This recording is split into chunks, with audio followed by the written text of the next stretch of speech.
Seamless robe of Jesus, the Holy Coat. The seamless robe of Jesus, also known as the Holy Coat or the Holy Tunic, is believed to be a coat that was worn by Jesus at the time of his crucifixion or immediately before it. This amazing artifact is kept in Trier Cathedral in Germany. The coat has been mentioned in the Bible, and it is described as a coat without a seam, woven whole from the top down. According to the Bible, the soldiers who crucified Jesus divided his clothing amongst themselves. As the coat was made from one seam, they decided not to tear it and cast lots to decide who would get the coat. According to popular belief, the coat was discovered by Helena, who was the mother of Constantine the Great. It is believed that around 327 AD, she found a number of relics associated to Jesus in the Holy Land. The seamless coat was one of the precious ancient artifacts that she found.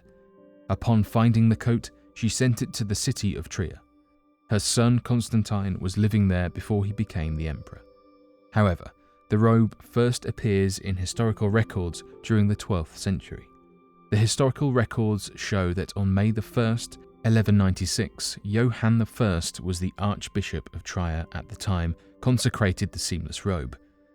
Despite many attempts, historians have not been able to trace the seamless robe before May 1st, 1196. After years of research, many historians have concluded that it is now impossible to track its historical path before it arrived at Trier Cathedral. Historians believe that the seamless robe has gone through some restoration and preservation work in the past. Therefore, it would now be very difficult to determine its authenticity. No scientific examination of the seamless robe has ever been completed. However, the seamless robe has been declared an authentic artifact belonging to Jesus by Therese Neumann, who was a renowned German Catholic mystic and stigmatist. The Australian Bunyip. Described as one of the strangest creatures in Aboriginal myth, the Bunyip of Australia seems to be a monster that borders more on the supernatural than on the natural or cryptozoological. Though many Aboriginal drawings will depict a panther-like creature as the Bunyip, the truth surrounding the Bunyip is that the creature has no true physical form and has the ability to shapeshift into a creature of any kind. This has led many of the Aboriginal people to telling stories of the Bunyip taking strange forms, such as that of a large flying starfish, a creature with large tusks and the face of a dog, a number of strange forms that seem to be an amalgamation of a number of creatures and even that of a large man. Its normal form is believed to be nothing more than a strange ball of light that leads many to believe that perhaps the creature is more of a manifested spirit with the ability to take physical forms of any kind. Additionally, the spirit is believed to live in the waters of Australia, usually having surfaced or exited from a body of water such as a river, lake, or shoreline. Though the majority of the information surrounding the Bunyip is that gathered from stories and legends of the Aboriginal people, there has been also a number of reports from old British trade ships during the first days of inhabiting the Australian area, leading to a number of written reports surrounding the dangers of the creature and encounters from merchants and officers. This has led many to believe that perhaps there was some sort of violent creature that targeted ships or movement in the water, though researchers are uncertain what it could have been. Today, there are still reports on the Bunyip creature all throughout Australia, leaving many to wonder that perhaps the creature is still residing in the waters in the modern era. The Lost Souls of Paris. Every year, the city of Paris receives more than 82 million visitors and tourists that travel to France in an effort to capture that perfect romantic getaway they always desired to experience. Seen as a city of love, Paris is a hotspot for newlyweds, lasting couples, those looking to find someone in their lives, and even those that wish to travel alone and experience the city. However, Paris is much more than just a city of love and holds a darker past and a more haunted nature. Underneath the City of Love are long tunnels and catacombs known as the Catacombs of Paris, and if you are looking to travel there someday, then it is important for you to understand this darker past. As the city grew, so did its natural death toll. Due to this and a few other reasons, it was decided that the city would build massive tunnels and rooms carved out from underneath the city. It's estimated that the bones of roughly 6 million people are stored down in the catacombs, which is a number that continues to grow as new rooms, tunnels, and areas are continually discovered each day in the underground cemetery. The sheer size of the catacombs are another matter entirely. What many people do not understand, even including those who have helped to map out the tunnels in the past, is the vastness of the tunnel systems, carved out rooms, and layers of floors that continue in all directions. So far, estimates place the tunnels themselves to stretch for over 200 miles.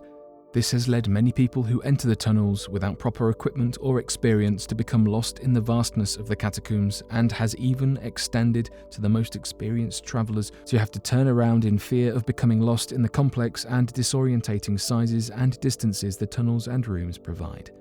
Definitely one of the most well-known facts of the catacombs of Paris has to be the strange reports of creatures sighted in the deeper tunnels of the underground rooms. There are many times when explorers report eerie noises, such as strange footsteps following them or echoing throughout the tunnels, but uncovering nothing, along with the noises that sound similar to whispering or breathing around them. What is even more interesting about this phenomenon is that many explorers report seeing humanoid-like creatures quickly scurrying around corners or stare at them from the ends of long tunnels with only the reflection of their eyes being noticeable. As more and more rooms and layers are uncovered that stretch further down into the catacombs, more reports and witness accounts of these strange sightings occur as well. Baracus candelabra, Peru. Found on the northern face of Baracus Peninsula in Peru, the Baracus candelabra is a mysterious prehistoric geoglyph. It is a strange design made from stones cut 2 feet into the soil. The geoglyph is 595 feet tall, and it can be easily seen from a distance of more than 19 kilometers from sea. The shape of Baracus candelabra is quite mysterious, and it is quite difficult to describe. It somewhat looks like a cactus plant. However, some people describe it as a 3-branched candlestick, and therefore it has been named candelabra. The design has a single stem at the bottom. As it moves up, it splits into 3 branches. The middle branch is the tallest, and the other 2 branches are equal in length. Each of the 3 branches further split at the ends. Archaeologists are not quite sure about its true origins. However, they have found some pottery buried near this geoglyph. Experts carried out radiocarbon analysis of the pottery and determined that it was made by the Baracus people in 200 BCE. However, no connection could be established between the discovered pottery and the mysterious geoglyph. There are a number of theories about Baracus candelabra. Some people believe that it was a unique sign made by sailors so that they were able to recognize the area from sea. Others say that it was a Freemasonry symbol made by the Freemasons, indicating that the area is one of the major hubs of Freemasonry in the world. Another popular belief is that it represents the Mesoamerican world tree, one of the motifs in folklore. A researcher named Tony Morrison did extensive research on Baracus candelabra. He met and interviewed many local people to know more about the mysterious geoglyph. During his research, one of the people he interviewed was Duncan Masson, a local resident of the area. Masson told Morrison that he had heard first-hand accounts of Baracus candelabra from the people who lived during the early 19th century. These accounts tell that Baracus candelabra was made by a group of sailors over a period of time. These sailors had plenty of free time during layover, and they kept themselves busy by carving this huge geoglyph. Later on, it was simply used as a signal for sailors. The fact that the Baracus coastline has been a major stopping point for sailors for many centuries supports Morrison's explanation for the geoglyph. The moon is shrinking. Earth's moon was formed around 4.6 billion years ago, and it's always in synchronous rotation with Earth, which means that we always see the same side of the moon. The first unmanned mission to the moon was in 1959 by the Soviet lunar program, with the first manned landing being Apollo 11 in 1969. Due to its size and composition, the moon is sometimes classified as a terrestrial planet, along with Mercury, Venus, Earth, and Mars. In the summer of 1994, the moon was very extensively mapped by the Little spacecraft Clementine, and again in 1999 by Lunar Prospector. In recent years, there has been a special interest in the dark side of the moon. This popular term refers to the fact that the same physical half of the moon is always facing Earth, which in turn means that there's a dark side. Recent NASA scientists have come forward and said that they've discovered something interesting about our moon. They said that it's shrinking and shaking. They've said that their studies have shown that the inside of the moon has shriveled up and that deep cliffs can be found all over its surface. What's interesting is that this recent study suggests that the moon could still be shrinking. Researchers have also come forward and said that the moon's surface crust is brittle and that due to the moon shrinking, it's starting to break the surface. One of the senior scientists at NASA said the following about this discovery. Our analysis gives the first evidence that these faults are still active and likely producing moonquakes today as the moon continues to gradually cool and shrink.